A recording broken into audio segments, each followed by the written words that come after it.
So a temporary ceasefire has been agreed, but what has the US actually achieved? In the short term, one of the things it wanted, the reopening of that important shipping route, the Strait of Hormuz, has been agreed. But that was a benefit that existed before this war even started. Iran closed the Strait of Hormuz to have leverage after it came under attack. የጦርነቱ አሸናፊ ኢራን ነች የሚለውን ሚዛን የሚደፋ መከራከሪያ አድርገው የሚያቀርቡ ሰዎች ተኩሱ ሲቆም የቀረቡትን የመደራደሪያ ነጥቦች ይደረድራሉ።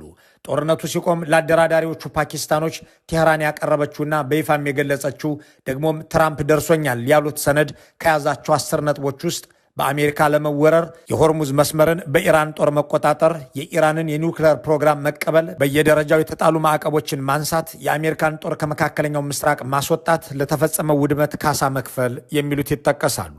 እነዚህን ዝርዝሮች ያዘውን የድርድር ሰነድ ፕሬዚዳንት ትራምፕ እንደደረሳቸውና ከዚያም ተኩስ አቁሙ እንዲፈጸም ማዘዛቸውን ገልጸዋል። ይህንን ያስተዋሉ ሰዎችም ፕሬዚዳንቱ በኢራን በኩል ምንም አላሳኩም ይልቅ ኢራን ያቀረበችውን ተቀበሉ ይላሉ። በምክትል ፕሬዚዳንቱ ጄዲ ቫንስ የተመራው የድርድር ቡድን ያቀረባቸው የአሜሪካ ነጥቦች ደግሞ የ30 ቀን ተኩስ ማቆም፣ የሆርሙዝ መከፈት፣ የኒውክሌር ጣቢያዎቿን ማስወገድ፣ ዩራኒየም ማበልጸግን ማቆም፣ እንደ ሂዝቦላ ያሉ ኃይሎችን ማስታጠቅ መተው፣ የባላስቲክ ሚሳይሎችን ትጥቅ መጠን መገደብ፣ ለእነዚህ ሁሉ ምላሽ ደግሞ አሜሪካ ማዕቀብ ታነሳለች፣ ኢራን የኒውክሌር ኤሌክትሪክ እንድታገኝም ድጋፍ ታደርግላታለች የሚሉ ናቸው። የ30 ቀን ተኩስ አቁም በአሜሪካ ተጠይቆ ከስምምነት የተደረሰው ግን ለ2 ሳምንት መሆኑ ሲገለጽ ኢራን በድርድሩ ላይ ብልጫ እንዳላት የሚያመለክት ይመስላል። እንደ ሂዝቦላ ያሉ ኃይሎችን እንዳታስታጥቅ የሚለው የአሜሪካ ጥያቄም በቴህራን በኩል ተቀባይነት ማጣቱ የታየው የእስራኤል እግረኛ ሰራዊት በሊባኖስ ጥቃት ሲጀምር ኢራን ጥቃቱ ካልቆመ ሆርሙዝ እንደሚዘጋና ስምምነቱ እንደሚፈርስ ስትገልጽ ነው።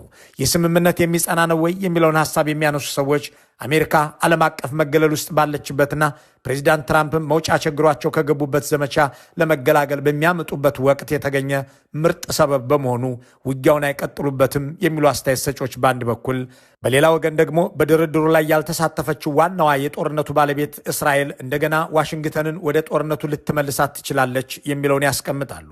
የፖለቲኮ ጸሐፊዋ ፌሊሺያ ሸዋርዝ የሰላም ስምምነቱ ለእስራኤል ጊዜ መግዣም እረፍትም ሳይሆን ስጋት ነው ትልና ኢራንን ብቻዋን እንድትጋፈጥ ሊያደርጋትም እንደሚችል ጥርጣሬዋን ታስቀምጣለች።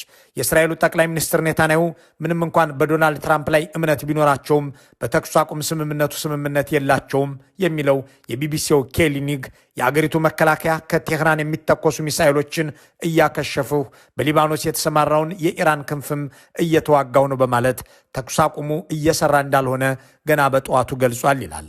ይህንን መነሻ የሚያደርጉ ታዛቢዎችም ቢያንስ እስራኤልና ኢራን ብቻቸውን ይህንን ጦርነት የሚቀጥሉበት እድል እየሰፋ ከሄደ አሜሪካ ልትመለስበት ትችላለች ይላሉ። ለድርድር ጠርቶ ወረራ መክፈት የአሜሪካ ልማድ ነው የሚሉት ኢራኖች በበኩላቸው አምናም ሆነ ዘንድሮ ድርድር እየተካሄደ እያለ በኢራን ላይ ውጊያ ተከፍቷል፣ ነገም ያንኑ አትደግም ማለት አንችልም ይላሉ።